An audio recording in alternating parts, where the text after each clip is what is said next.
Did I say that right, Teresa? We say Saia. Yeah, sorry, I should have asked that earlier. No worries. Teresa has been a professional artist for over 30 years. Her passion for pastel began in 2001 as she has established herself as a premier pastelist with her teaching techniques of contemporary impressionism. Please enjoy this 1-hour art demonstration of her techniques while she gives you a peek into what she will be teaching in detail during her 3-day workshop this next weekend, April 9 through 11, and there are still spots available. So reach out to OSA if you have any questions or need help registering for that workshop before it fills. She has achieved Master Pastel IAS and signature status with the American Impressionist Society. Teresa is always striving for dynamic mark making, a rich, radiant palette, and invoking mood that engages her viewers. So before I pass it over to Teresa, I just want to let everybody know to please remain muted. And if you have any questions and comments, direct them to the bottom of your screen where it says chat. Click on that, make sure it says everyone. Type in your question and comment, and then Nancy will be reading those out loud to Teresa as they come in. Thank you, and I hope you enjoy your time. Thanks, everybody. Hi. Please make sure that you're muted because all those sounds are transferred to all of us. So somebody in there is not muted. So I'm not really sure who it is, but please check, you guys. Okay. Hey, I'm very excited to join all of you. Thank you so much for being here. I know that some of you are East Coast, so it's late. I'm going to try to really jam through this and get going. I'm going to be doing a demonstration of my Dappled Light from my Dappled Light series today. And I start, okay, so just let me go really quickly about what the panel is. The panel that I'm working on is a mounted piece of UArt. It's probably 320, it might be 400, I'm not really sure. I like the heavier grit, which is the lower number, because it'll take more layers of pastel. And in my style of pastel, I like to have layers. So UArt is wonderful because you're able to put a water media on it. And so as you can see, there's a wash on here that is gouache and maybe a little bit of acrylic color. I think I use transparent red oxide. So I really enjoy doing an underwash. It kind of helps me set the mood, and I don't really like working on white paper. So it helps me, it's kind of a mid-tone that I can then work my darks and my lights, go down with my darks, up with my lights from it. So I used a variety of warm tones. Mainly, I did have some green in there. Anyway, so I'm going to just start building. My pastels are a variety of pastels. So some of them are handmade and some of them are commercial pastels like Sennelier or Schminke, which are beautiful pastels, but they are commercially made. The handmade pastels, Terry Ludwig, Diane Townsend, Blue Earth, all of those are just fabulous pastels. We're really fortunate these days to have all of that. So anyway, I'm going to get right to it. And as you have questions, go ahead and put those in the chat. And Nancy will be organizing that and asking me questions. And what medium is the underwash? The underwash is gouache mainly. And watercolor, I was a watercolorist for 15 years. So really loved watercolor, but pastel really gave me the opportunity to get into the vibrancy and the texture that only pastel has. So, but Gouache is like watercolor. It's less expensive. And that's why I use it for my underwashes, because most of it gets covered up anyway. Okay. All right. So I'm going to go to it here. Just let me know if there's anything. I'm going to show you my reference photo. This is my reference photo. Do you see that? Teresa, we have a hand raised. Ilsa Raymond has a question. Yes. She said, what are you using for your sketch? Oh, you just said it, so it's fine. Right. Yeah. Catching up. This is the reference photo. It's a reference photo from Santa Fe, New Mexico. And you know, I go there for the IAPS convention, and then I usually love to travel there in the fall because the color is so wonderful. So it's going to be my rendition of this particular photograph. So I'll put it up one more time. You might want to, maybe you guys want to take a, what do you call it? Whatever, a screenshot. If you want to take a screenshot there. We had another question. Is there a benefit of using gouache over other mediums aside from price? You know, acrylic works great on this. Watercolor works great on this. No, gouache is just less expensive, but I love, I think I like the watercolor of gouache because you can move it, where acrylic, you know, it's harder to move. So on some things, I don't want to go into that right now. I'll develop that more in the workshop, but there's definitely times where I develop quite an underpainting for that. So I'm gonna get going here. So what I do is I tend to work always dark, building up to the lights at the end. And I think that's really important. I think you can go in and put one touch of what you think is going to be the lightest light for reference. So I could take something like this and make a mark here. And you can really, it just pops out, right? So, and it could probably even be lighter than that. But what I like to do is work dark to light in the pastel. So I'll be using a variety of pastels. Please let me know if you have trouble hearing me. I have another question, Teresa. What is the black color on the underpainting? Is it charcoal or black? I just sketch, no charcoal. I just sketch with a new pastel, just a black new pastel. Just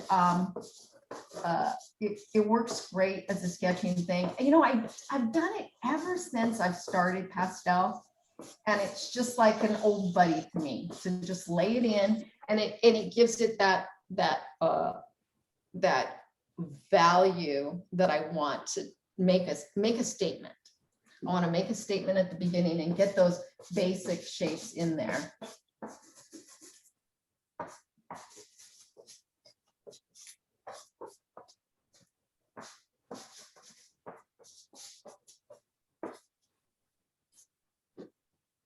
So what I love to do is get a variety of color onto, but keep the color fairly close within the value shape. So these trees on the edges are darker. They're more in the shadow. So I'm wanting. Quick question, Teresa. What is the grit of the art again?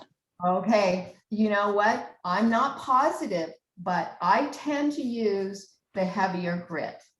So it's either going to be like 320 or I mean, I've even used like 280 before, but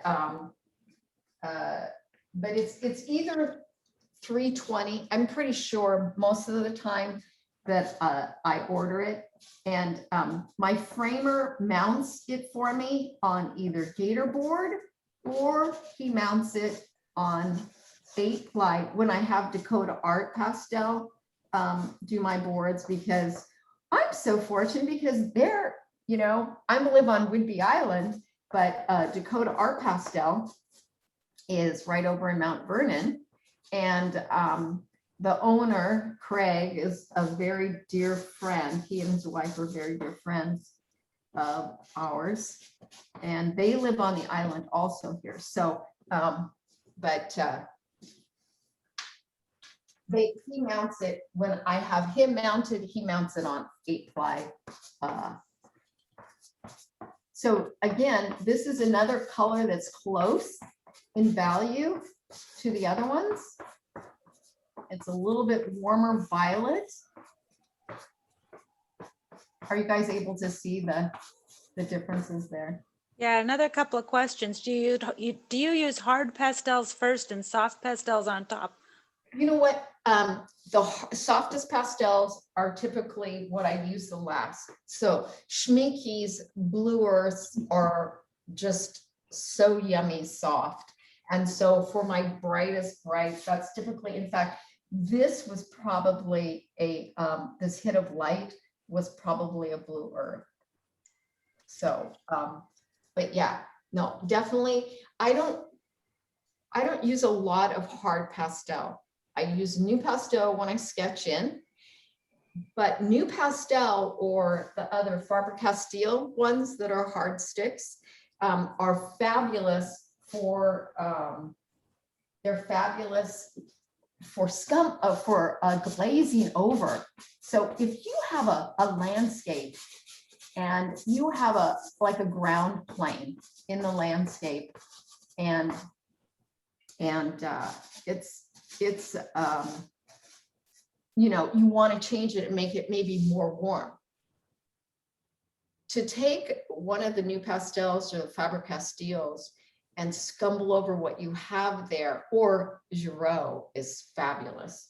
Giraud is not really a hard pastel though. It's really a beautiful, beautiful pastel. So now what I'm doing is I'm putting some blue-green in here because I really love playing the warm against the cool. So all those other colors that I put on there, other than this blue here, were warm, in the warm family, relatively speaking, to this blue-green. So I want to introduce this in here.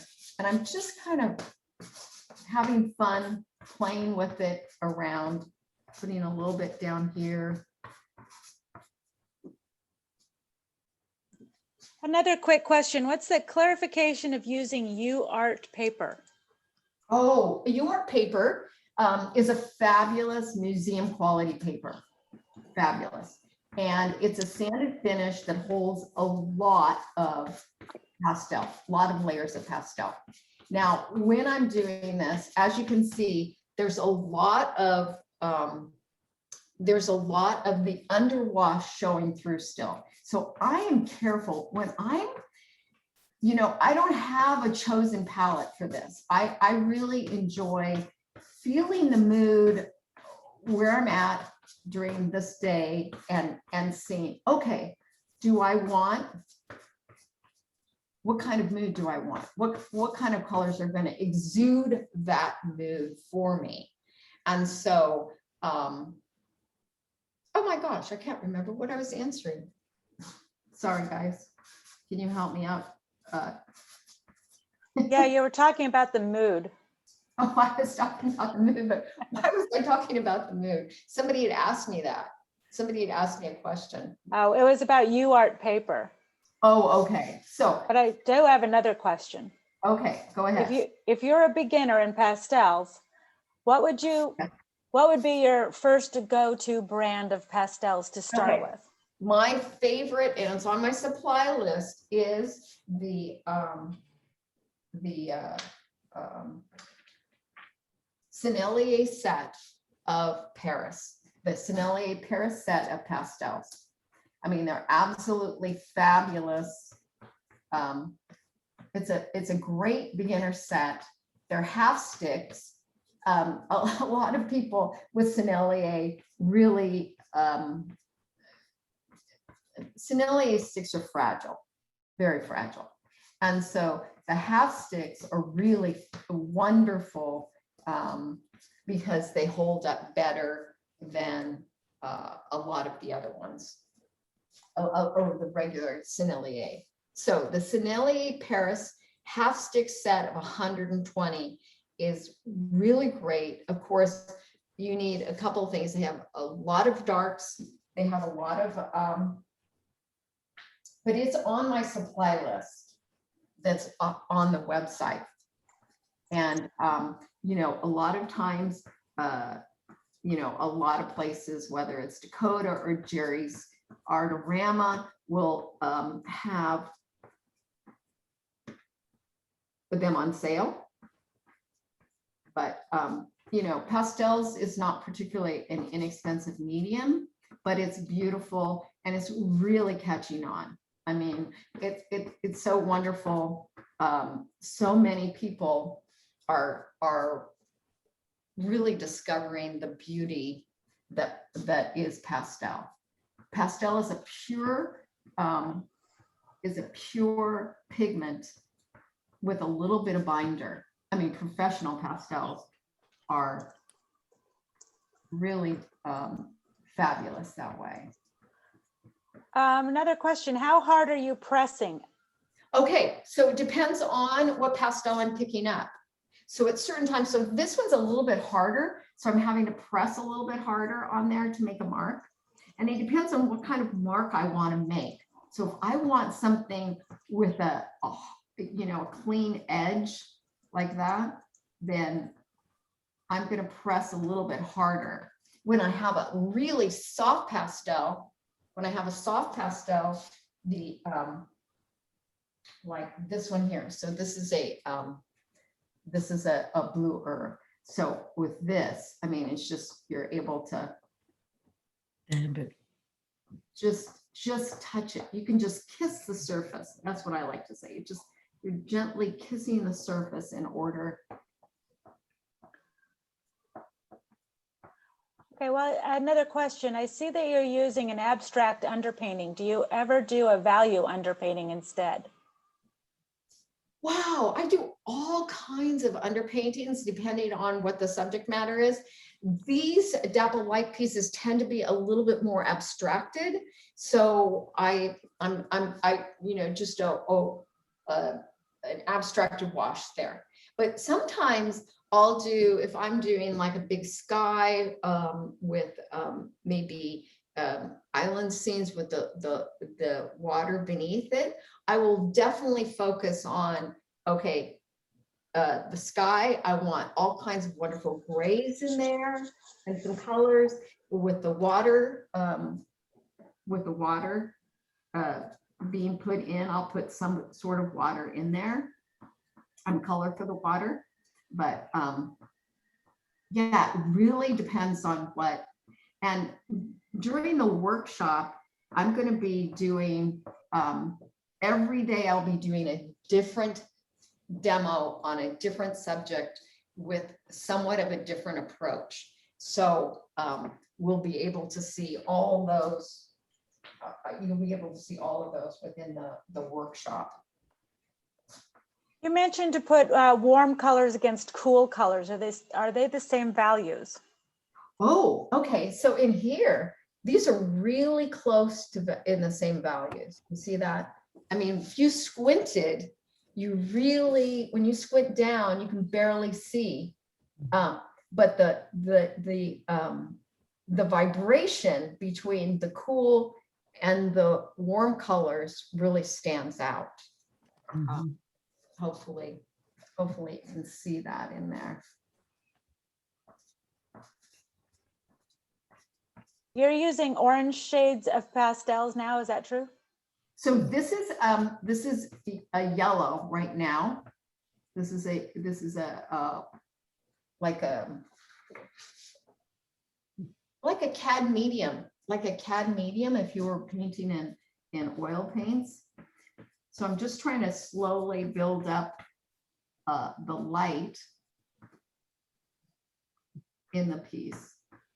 So this is this is an interesting piece. This is an interesting approach because what I'm doing is putting on mainly the darker first, right? And then I'm carving out my shapes with the lighter technique because the light is coming through, coming through. So it's kind of like an inner light coming out rather than like a typical landscape where you're having light coming from, you know, a particular side. This light is coming really from the back, more coming in. Does that make sense? Mm-hmm. Okay. Okay, quick question. Great, we couldn't get the screenshot of the reference photo. Are we going to have that available on the supply yeah. list? Oh yeah, I can put that back up again. Absolutely. And We can put it on the supply list we too. can put it on the, on the supply, you know, we can put it on the website, the OSA website. So, right? Yep. Right. And here's a really good question. What's the best way to clean this out of the living room carpet? The best way is not to get it there. Yes, don't put it there. Let me tell you, I mean, I have different shoes for, working in my studio and going upstairs. Yeah. I mean, is pastels, you know, there's so much, especially like I said, the professional pastels, there's so much pigment. It's pure pigment. And that's why pastels tend to be pretty expensive because, you know, that's pure pigment in there. And, you know, I don't even want to think about that. So I think it's best not to do pastels in your living room. Do them in your kitchen where you can clean the floor, maybe. How's that? Excellent. So does the paper absorb all the dust? You know what? It's amazing. It is absolutely amazing. This UART paper, you know, people, what do I want to say? People constantly, or people that are unfamiliar with pastels, or people that are buying pastels. So when I am at a show and I'm selling pastels, and they're saying, "Oh my gosh, well, you have, you know, does it fall off? Do I have to worry about that?" Let me tell you, this paper holds the pastel so fabulously that, you know, I ship paintings all over the country. I do show, not last year, but, you know, I do shows that are, you know, I go to Denver or, you know, out into the desert of California, you know, like the La Quinta show or whatever. And it's just amazing how well the pastels hold up. I mean, I have no issue. I have no problem.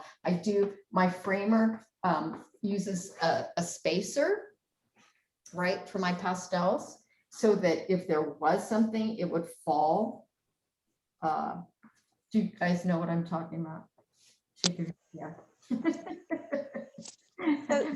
So, speaking of framing, do you put your finished pieces under glass?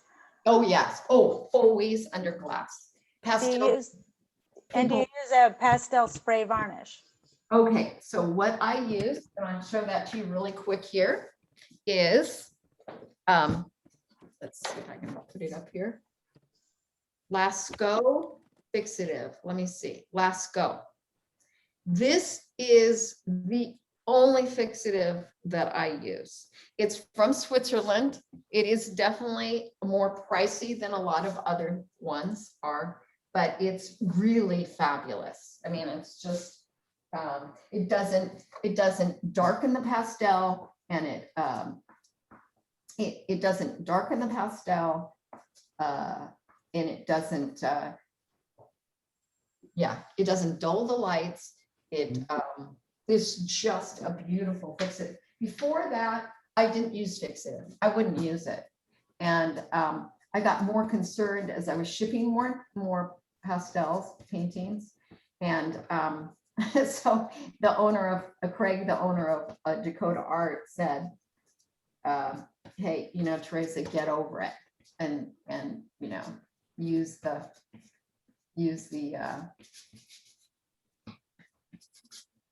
fixative. And so when they came out with that one, I was just in heaven. I mean, I just am, and I just spray at the end. I know there are people that have techniques where they spray throughout the process. I don't feel that there's a need for that, but of course that all depends on how you paint. There are definitely people that I know that spray as they go along. And I think it's like, you know, like, I don't know if any of you are really familiar with Tom Christopher, but he's marvelous pastelist that does a lot of under washes with acrylics. He creates texture and all of that. Yeah, so he sprays it. Now listen to this. Okay, this is very interesting because I was doing a demo at IAPS, the International Association of Pastel Societies convention a couple of years ago. And he came up and he said, oh, you know, if you want to make a part of your pastels darker, just take a really cheap fixative and spray it on. And it works great. And I said, well, which kind? And he says, just any cheap pastel fixative. And I just couldn't believe it. I thought, wow, what a great idea. I mean, it was really fun. So, you know, there's all different ways of being creative with pastel and all the things that are out there. Adding on to that question, have you heard of a cold wax process? Oh, you know what? I love cold wax. In fact, I started doing when the pandemic hit, I started playing around with cold wax, but cold wax is with oils. It's not with acrylic or pastel. It's not, as far as I know. I mean, I don't know how you, well, no, that's not true. You can do pastel. There are artists that use pastel in their oil and cold wax. I don't know who's asking me that question, but I don't know. Is that what you're relating to, the person that asked the question? That would be, it's Teresa from someone with your name. I don't have the whole name in front of me, I'm afraid. Well, yeah, because I think that's really an interesting question. But yeah, people do use pastels in their oil and cold wax. Someone who came in after you made the yellow, what looks to be sun in the middle there, did you, to answer the question, did you put the wowie yellow on the paper to use as a reference? Yeah, well, when I was talking about building up from darks and gradually building up to the crescendo of the lights, I definitely just wanted to make the point of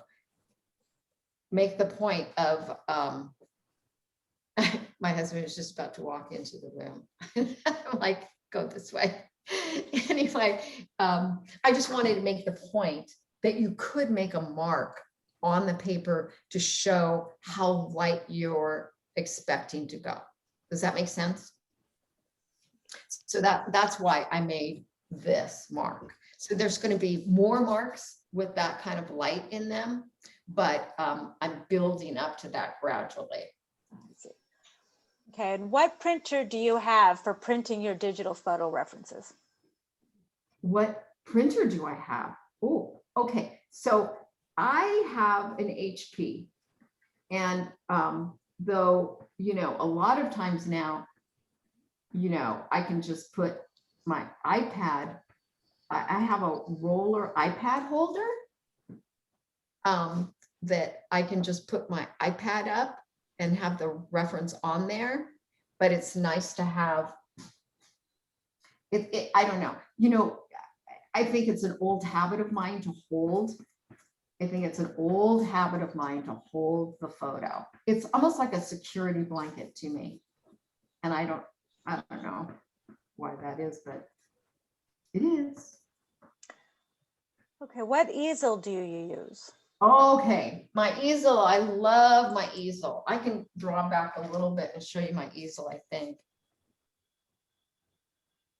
I don't know, maybe I can't. I'll show you later. Anyway, it's a Hughes 4000. Okay, I got really lucky a couple of years ago, and I had a dear friend artist that I had a dear friend artist who was moving, and she had this easel. A Hughes easel is very expensive. It's very nice. It's beautiful. And it moves everywhere. I mean, you can paint huge paintings. Right now I'm doing a commission piece that's 80 inches long by 44, right, in pastel. And this thing just expands and it moves with a touch of a finger, where whatever way you want it to move. And so the Hughes easel is my go-to. The one that's in back of me back there is a best easel and is lovely also, but it doesn't have the ability to change. So I'm loving this cool green that I'm putting on here, cool relative to the background, that is standing out and it's coming forward, and I'm loving that. And when I make marks down here, you can see how that's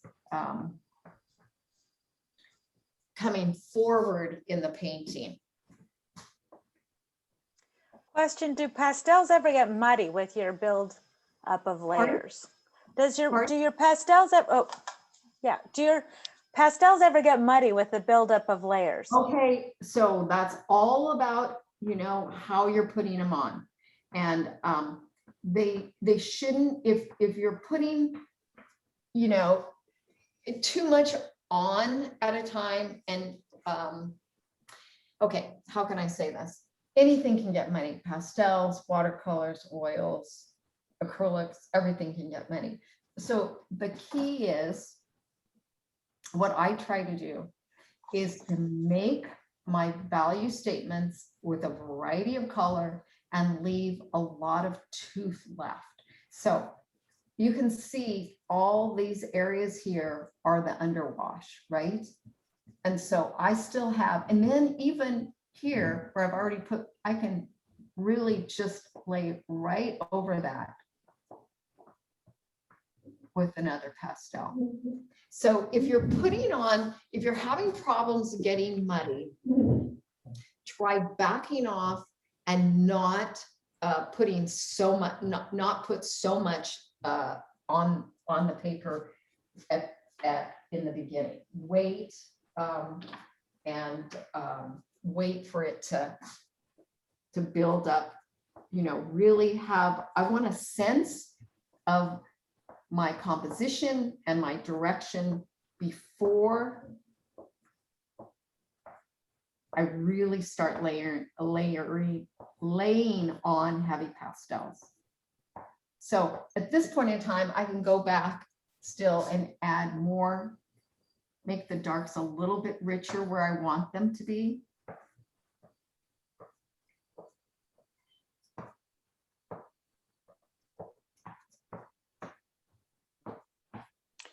So how do you train our eyes to see the bright, beautiful colors in the plain of all green landscape? Okay, so that's one of those things that, okay, so this is the reference photo again, right?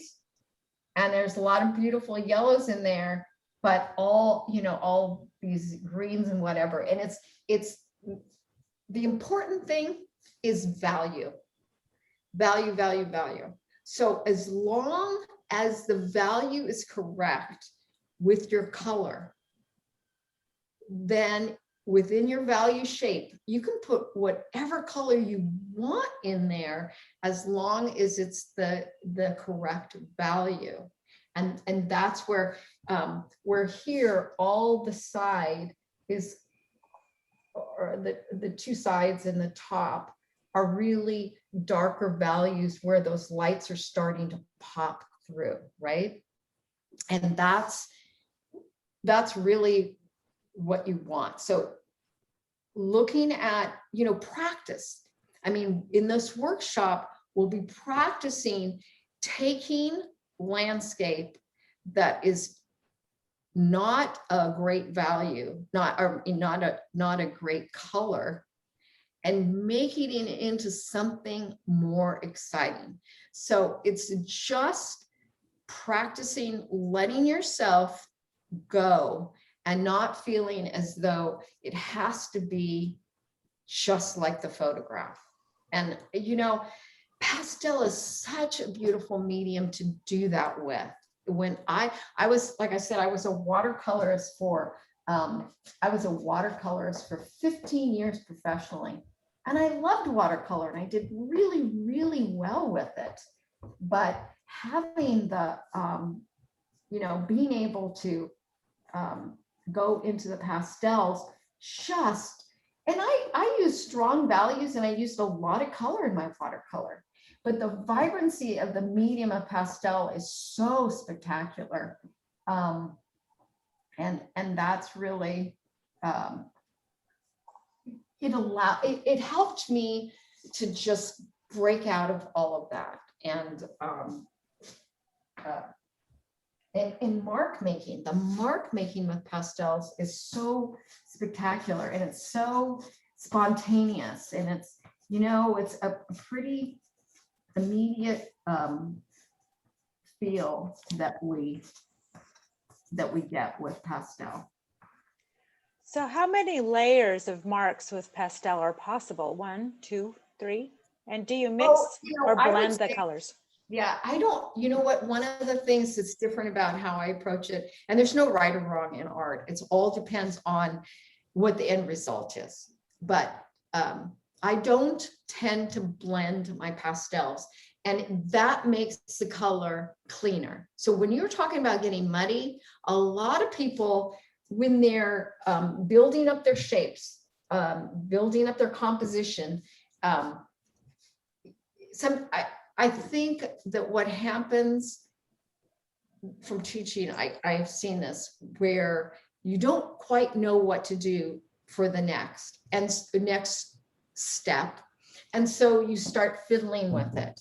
And it's just like watercolor. If you go in there and lay on a beautiful wash, and then you start, mucking around with it, it's going to be mud. And the same thing's going to happen with pastel, and the same thing is going to happen with oil. So it's really learning to put it down, making those marks and letting them be. You have to write all the numbers again. Pardon? Oh, someone needs to mute out there. So got another couple of questions. What was the name again of the artist that uses acrylic as underpainting for texture? Oh, Tom Christopher. Tom Christopher, he's really pretty well known. He won I think the Grand Prix for IAPS a few years back. And he's really he's a character, but he has articles. He's had articles in Pastel Journal before. He's had,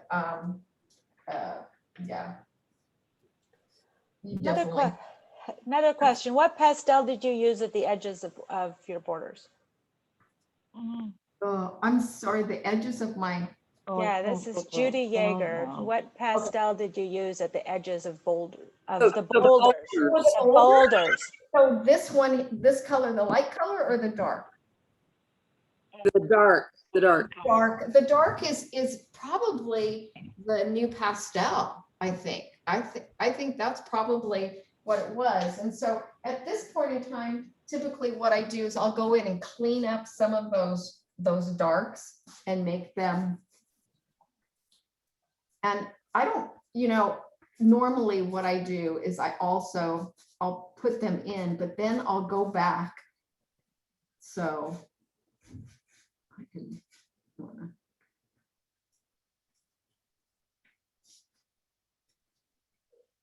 kind of set those stones down a little bit better into the surface of the water before I start putting the water in there. So back to the fixative.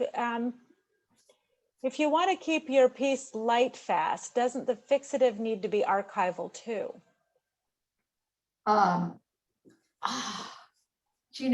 I would assume, that Lascaux is archival.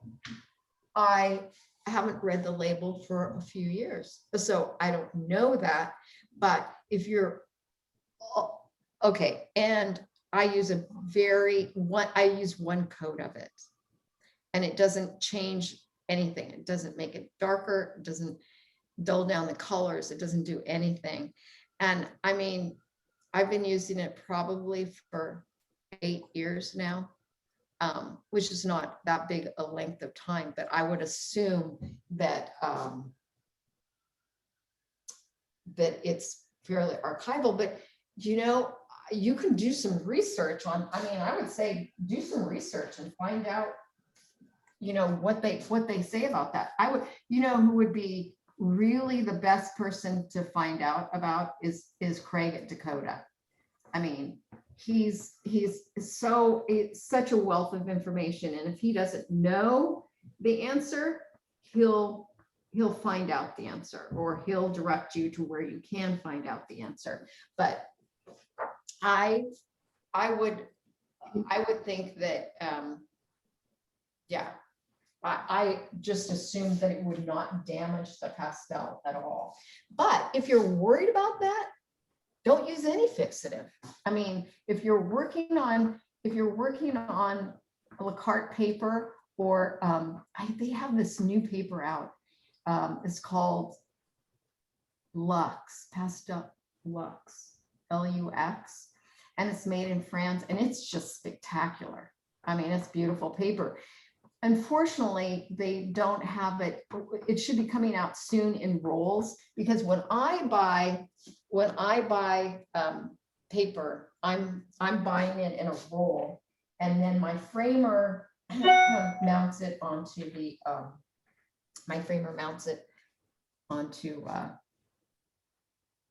the gator board or the. And prior to sealing under glass, do you have another way of storing them? You know what? Pretty much all of my pieces. Oh, less pastel there. Pretty much all of my pieces. Pretty much go into frames, but the ones that I don't, I would just say put glycine on them. Glycine protects them, and it doesn't let them, like when I travel and teach, I put glycine on them before I'm bringing them back, on the plane or whatever. I hope that's it. But storing them, either that or have a rack, have a wire rack, or, that you can, put them on, like a baker's rack type of thing. It's pastels. That would be difficult to store a bunch of pastels. I don't tend to. I'm hoping to always send them off to the gallery, right? And you know what? And it's the type of thing that if I don't like the pastel, it's not going anywhere except in the garbage, So, but, Okay. Got another question for you. It seems like you use a color to its best advantage. Do you pre-think what color stick you're going to choose, thinking about complementary colors or what? yeah, oh, right now I'm thinking about values, right? I'm thinking really values in developing those shapes and bringing those lights through here. So there's a lot, depending on what type of subject matter I'm working on, but it's developing the texture, developing the depth, right? So I want some things to come forward like these greens do here, and some things to recede back and be soft. And then I want that real glow popping out also. So it really depends on what I'm trying to say, but at this point in time, like this orange here, I can put some of that, I can bring some of that to gently bring out some lights out here, but it's not anywhere as bright as this down here. Did that answer the question, or am I way off on what you were asking? I think the person who asked that will have to unmute themselves to answer that question. Okay. So, Well, okay. I was wondering if you were playing against complementary colors to really make things pop, like the purple and the orange. When you're Yes. thinking about the color wheel. Yeah, absolutely. I mean, I absolutely am playing because this, the main, if I stand back here, I'm thinking mainly it is a violet, warm violets, and cool violets, so playing with those oranges are really going to pop that out. And the green here is more of a spice color. So it's, if you're looking at a triad, or if you're looking at, I have this great color wheel. Excuse me for standing in front of this here. This is a great color wheel. And I really love this color wheel. And it's called the Jill Ritter color wheel. And what I love about it is, do you see how the focal color, right? And then you've got a complement. And then you've got these, she calls it discord colors. But I love the fact that it's not just yellow and purple. It's this whole spectrum of colors, right? And then the complement, right? And then the discords. I use this color wheel all the time when I am finishing up paintings, all the time, because a lot of times I'm like, okay, I really love this painting, but it doesn't have that pizzazz that I want. And having the color wheel, I'll pull out the color wheel and I'll say, okay, so what does it need here? And it's very helpful because, let's put it this way, it makes it more sophisticated, and in having those discord colors in there. And so if I move the color wheel, okay, let's just look at this really quick. Look at this. So if that's my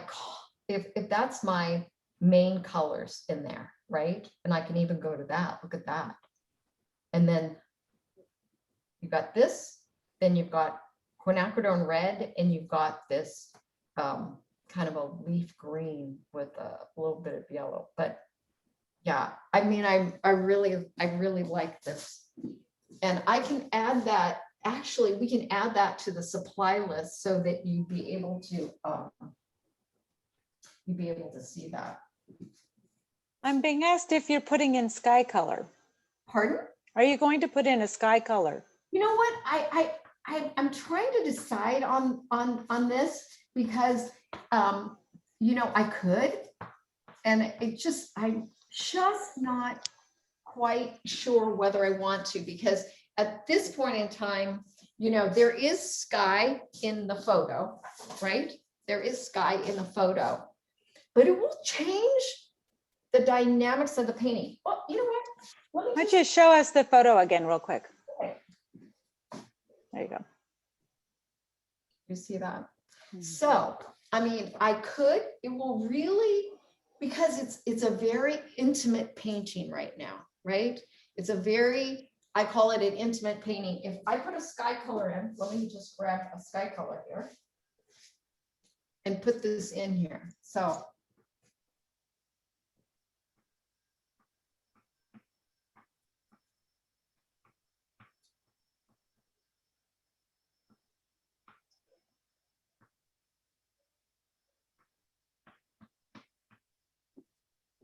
see, and that kind of opens it up, but it also takes away from the intimacy down here, right?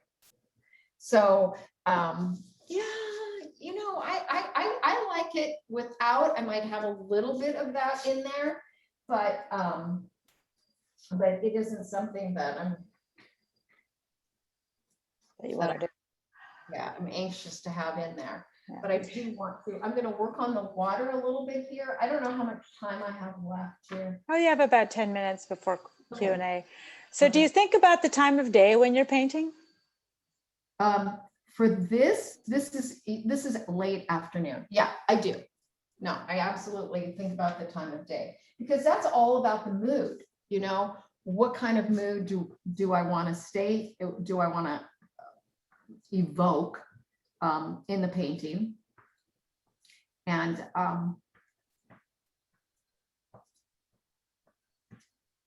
so absolutely, time of day is definitely important.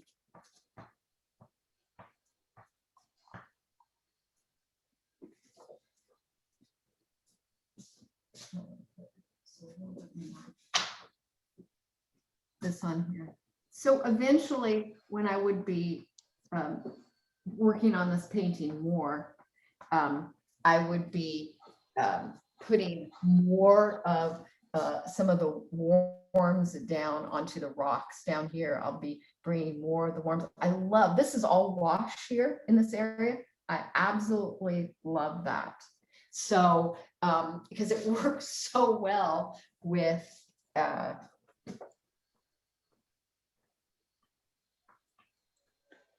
So do you ever have any symbolism used in your paintings? some symbolism. Mm-hmm. I don't think so. I think I'm just, you know, a lover of nature, and really, it's, you know, just trying to make a statement, taking, you know, a photo like the one that I have here, and just evoking a mood, really wanting to have something that, not saying it all. I don't want to have a lot of detail per se. I really want an impression of what I felt that day when I saw that landscape. So symbolism, I mean, I think that's a really fabulous, but I think it's not particularly my style. I don't really think of myself as having symbols in my paintings. Or Do you ever paint plein air? yes, absolutely. Now, mind you, I live in the Northwest. So a lot of times when I plein air, I'm traveling somewhere, but it's getting to be to the season now. Spring is coming, and it's getting warmer. You know, like this morning it was 30. I had to go to the dentist at 7:30 in the morning. It was 32 degrees outside. It was beautiful. We had a hard frost last night, but yeah. So as it gets, we're pretty a hardy bunch here, I have to say, and so we do go out plein air painting, you know, even in the winter, but it's Pretty hardcore. I mean, it's not like Montana, but it's definitely. You're hardy. Yeah. You're hardy. Northwesterners are hardy. So the area in the lower right-hand corner of your painting, you said that you loved, are you going to leave it as is? I might, yeah. I mean, people always ask me, okay, what would you leave that? And I'm like, yeah, I mean, if I feel like it works, absolutely. And I want another little tree. I'm trying to find my black pastel, but I want another one coming right up here. So when you do paint plein air, do you still saturate your colors or would you use more local color? You know what? I would saturate my colors. I would saturate. I do a lot, actually. I do plein air pastel, but I actually do more plein air oil. And I tend to be, there's still color, but it's more of an luminous approach or a toneless approach. It's all about the light for me. I love that aspect of it, but the pastels are wonderful. I mean, when I teach in Europe, typically every year, not last year, but when I teach in Europe, I'm doing the pastels and Do you ever use pan pastels? What are your thoughts about? I have pan pastels and I really haven't explored them enough. Last winter, I bought a whole heck of a lot of pan pastels and, wow, pan pastels are beautiful. I mean, it's just fascinating. The woman, I've met the woman that developed it and, it's great. They're beautiful and they're a beautiful quality. I think I don't typically use them and I don't teach with pan pastels, but there are a lot of people that do teach with, pan pastels. I have a question of clarification, saturated colors versus local colors. Okay. Saturated colors is where you're taking the local color, the actual color of the landscape, and you're making it more colorful. Saturation, I don't know if it's saturation so much. One of the things that I'll be talking about in the workshop is playing toned colors. So any color that's been the outside of the color wheel are all the pure hues, right?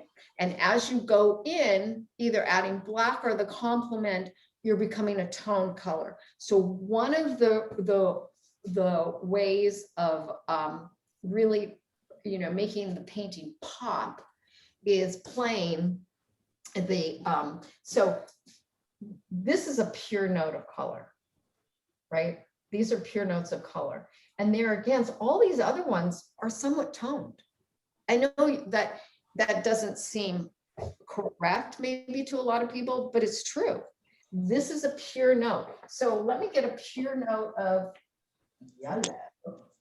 So like this is probably a pretty pure note of yellow, right? And again, it's against these, all of these other ones are toned hits of yellow. And then we can get a pure orange. Let's see if I can find my pure orange here. Let's do this. So let's put it up here.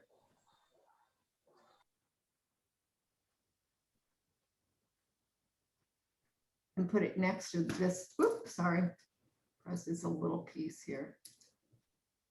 So those are pure hits of orange versus when the things around it are more toned. Hopefully that helps some, but it's one of the things that I use, plain toned against the pure note, a pure chroma. And it's really fun to play with. So the things that I'll be discussing in the workshop that really, for me, make the painting really vibrate is pure note against toned, cool against warm, light value against a darker value. And there's one other one out there. What am I thinking? Oh, hard edges against softer edges. You know, that all makes different things pop out. But yeah, it's so much fun. I'm having So fun. if Hopefully you're you are. taking the workshop, do you use will the students use their own reference photos, or do you need them to send you a photo first so you can You see know, if those are good reference? But that's a great question. So for the first day, I'm going to send everybody what I'm going to be using, and they're welcome to use that reference photo. Or maybe they have something similar and they want to use their own, right? Whatever, but I'll be sending the reference photo out to them. And so that they'll, you know, they have something. Not only that, they can play with it the day before. Well, I'll send it out probably 3 or 4 days ahead of time so that they can play with what, you know, as much as they want to. And then on the following days, also, if they want to have the reference that I'll be using, I'm really happy to, you know, email that to everybody. And the other thing about the workshop, we can probably do this in the question and answer time, but the other thing in the workshop is that I'll be critiquing through the Padlet app or through email. So people can send their as they're progressing in their painting, they can send me, you know, snapshots of what they're doing, email it or put it through the Padlet app, and I'll be able to critique those as I go, as they go along. And that's for really that's why how we can all learn is that you'll be able to see what other people are doing and how I might help them progress in that piece. So hopefully that works out. So I'm having fun doing this. I feel like I'm building up my color sense, my color palette here, and then building up the shapes gradually. I do want to have a little bit of the blue-green down here in the water. I just want to, doesn't it just drive you crazy when you have a piece of pastel like that? It isn't going to make the mark I want it to make yet, but having a little bit of this green, this blue-green down here, I think is really nice. Now, this is Couple questions. How do you know when to stop?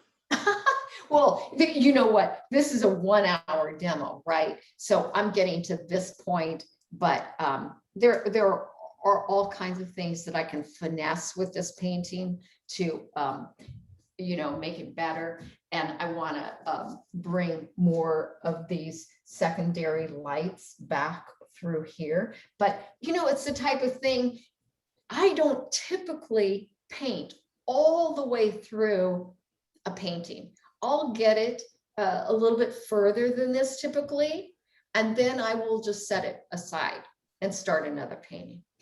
And that way I set it up so that I can see it and I can see what's you know, what I feel I need to work on with it. I mean, there's a lot of different things that I can do with this. And so it's one of those things, don't feel like you have to go all the way from start to finish, you know, in a painting. I tend to have, 10 or 15 paintings going at a time.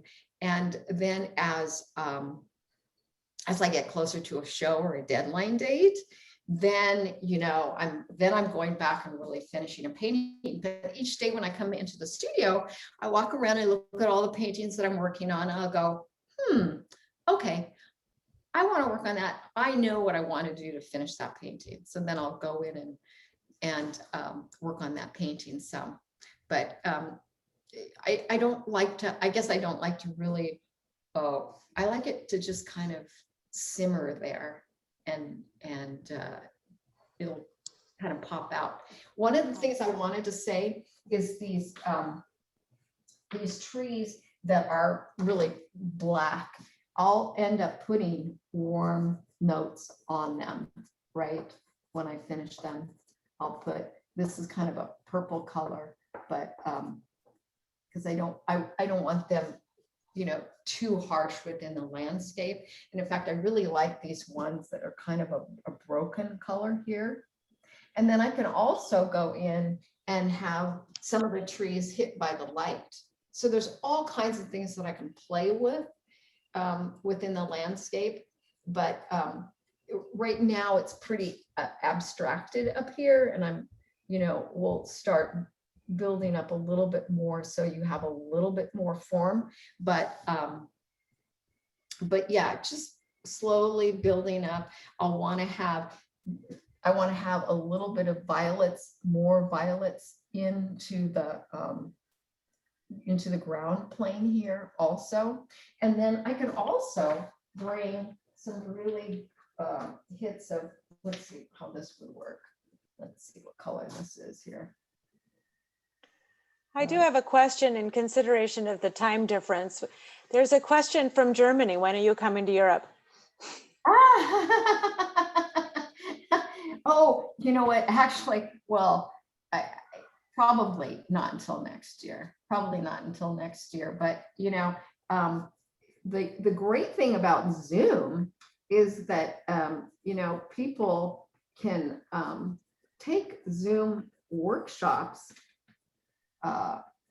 if they're willing, or get the recording. So I'll be recording the workshop, and it will be available to the people that take the workshop for a couple of weeks afterwards. So they won't be able to download it, but they'll be able to view it as many times as they would like, which is really great because you can review all the things that are discussed and the different demos that are done. So Zoom is really, who knew that we would be doing all this stuff, right? But it's a wonderful, there's wonderful things about it. So I don't have to do Zoom every day as a, there's people that work in offices and they have to do Zoom every day, and I'm sure they have no desire to do it in their leisure time. But yeah, it's for the arts, it's really been a good thing. I mean, it's working through all the different issues in the technology and whatever, but once you have that down, it works really nicely.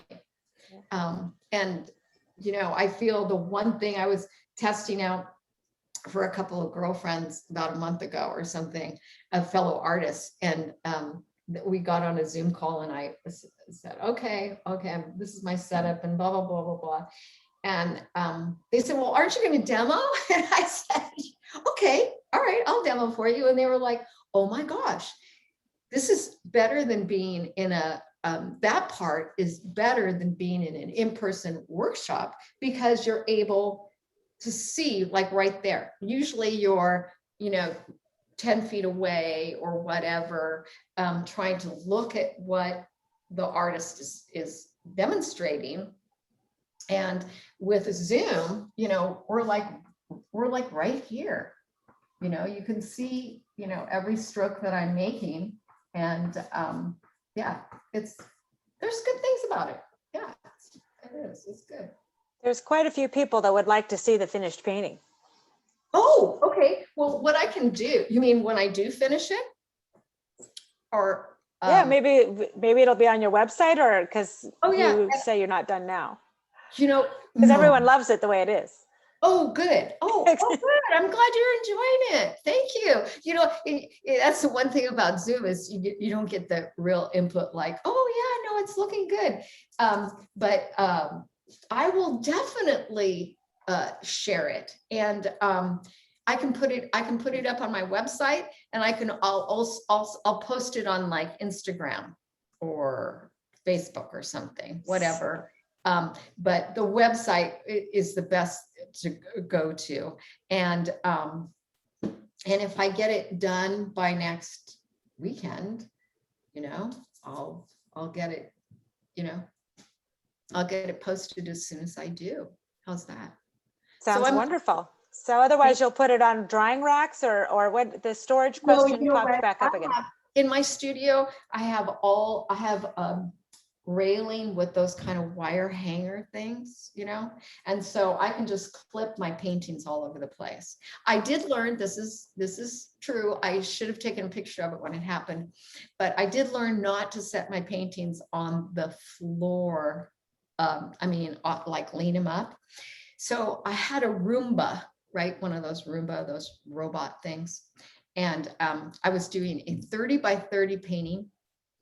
And I love this thing. It was another one of the dappled light things, but 30 by 30 forest dappled light. And I set it over, you know, against a table that I had. And the Roomba was set to automatically go in, you know, like around midnight or something. So I come in the next morning, the Roomba hit the painting. And instead of the painting falling on its face, which would have been just fine, the painting fell face up, and Roomba spent all night trying to clean that painting. Oh. So it was like, oh my gosh, that was, I mean, I was just like, okay, you'll survive this. Just let it go. Right. So anyway, it was not, yeah. Roomba doesn't live here anymore for sure, but I am back in my own floor, but yeah, I mean, I just, you know, that was just a dumb mistake. Oh dear. Anyway, but yeah, any questions, I'll be really happy to. Yeah, I had a couple more here. What's your favorite image to paint with pastels? Oh my, you know, there's just, I mean, everywhere I travel, I find things to paint, right? I'm walking my dogs and I find things to paint. You know, we live overlooking my studio right now. I'm looking at the evening light on the water around Whidbey Island, and it's just spectacular this evening. So wherever I travel to, I find beautiful landscape. And I would say that the majority of my paintings are landscape. When I go to Europe, I do love doing a lot of European scenes, and a lot of those are nighttime scenes. Because again, I love that really play of light that you get, but they're not always nighttime scenes. But and then, you know, sometimes I even like doing still life. I mean, that's not you know, people go, oh, still life, but you know, still lifes are complicated because you're really trying to get depth within the painting, and it's a real short, you know, area there to create that depth. And it, you know, I don't know, still life can really train your eye too. I mean, if you set up a still life and you're doing it just like plein air painting, the wonderful thing about plein air painting is you're getting out there and you're training your eye to see what's there in front of you and then simplify it, right? And, you know, I remember when I first started plein air painting, I go out there and I'm like, oh my God. And you're just trying to cram all this stuff onto this small two-dimensional surface. So, you know, I do enjoy plein air painting, and I think it's really a great thing to get out and do. And, you know, I was in some of the plein air things way back a few years ago, well, even a couple of years ago, but that's really devoted. Those people that do really hardcore plein air painting, they're traveling all the time to all these different plein air events. And I'm a homebody more, so. So question, what size of paper should they use in the workshop? I think on the supply, it really depends on your comfort level. So a lot of people, this is an 18 by 18, right? Most of my demos are like, if I did a square, it'd be an 18 by 18 or an 18 by 24 is a typical size for me. Because number one, the more, trying to do this kind of thing in a really small, it's harder. You can't play as much. You can't play with the mark making as much. So I would say go as large as you feel comfortable with, because you're able to play, you're able to experiment more. You're able to try things out that you might not otherwise do. When you get in a really small format, it's really hard to play with all those different things that we'll be practicing and exploring in the workshop. Let's see, what else? So, is this particular piece that you've just been working on going to be for sale? It probably will be for sale. Yes, it will be for sale. Excellent. So, Sorry. and anybody who's here watching this, I will definitely not, it will not be a typical price for an 18 by 18. I will give it to whomever it is. If somebody here does end up buying it, it would be a lot less than it would be when I typically put it out for the public for sale. How's that? We can market it through the OSA website if that makes it easier to separate it. Yeah. Okay. That's a great idea. Okay. Yeah. That's a great So, idea. question, do you have a YouTube channel? You know what? I don't, but hey guys, I've gotten it together now. I know how to make videos and I know how to do this and know how to do that. So I'm going to have a lot more things on YouTube, and I'm really excited about it. And it's kind of, a way of sharing and exploring. And, it's amazing the response I get, from Instagram and Facebook and whatever. So, when I do have things, I'll post them on Facebook and Instagram, and, and then you can go to the YouTube channel and find them. In fact, I have a couple that I'm editing right now. One was a painting that I did last year, and I videotaped it, and I just need to edit it a little bit more, but it was a painting that was accepted into the last American Impressionist Society show, and it sold there. But anyway, so yeah, no, I'm getting much better about that. Super. Well, you're lots of gratitude. I don't know if you can see the chat stream right now, but lots of gratitude for sharing your style and your preferences. And it was a wonderful demo. So I haven't seen any other specific questions. Okay. Unless someone wants to, unless I missed something. If I missed something, everybody out there, just please excuse me. They were coming in fast and furious for a while. Yeah. And, if you have any questions, you can always email me and I'll try to get back to you as soon as possible on whatever questions you might have. But it was really lovely. Thank you so much for coming and joining me. And, I had a great time painting as we were getting ready for this, and I had the painting, up there and ready to go. I was like itching, I was itching to get going. So it's fun, and happy painting to everybody. And the people that are going to be in the workshop, I'm looking forward to seeing you next weekend. Thank you so much, Teresa. We sincerely appreciate everything that you've presented this evening. And I did post the link to your workshop, in the chat stream, but it is on the osa.net osartist.org website, Okay. and I will post it again. There you go. For everybody that might have missed it, and we'll update your supply list with some of the requests that came through tonight. Okay. So we'll just get those tomorrow morning. And the recording of this video will be also loaded to the OSA website tomorrow morning. So you guys can revisit it if you want to. Okay, so good to see Super. everybody. Thank Thank so you, much. Teresa. All righty, bye Bye now. bye.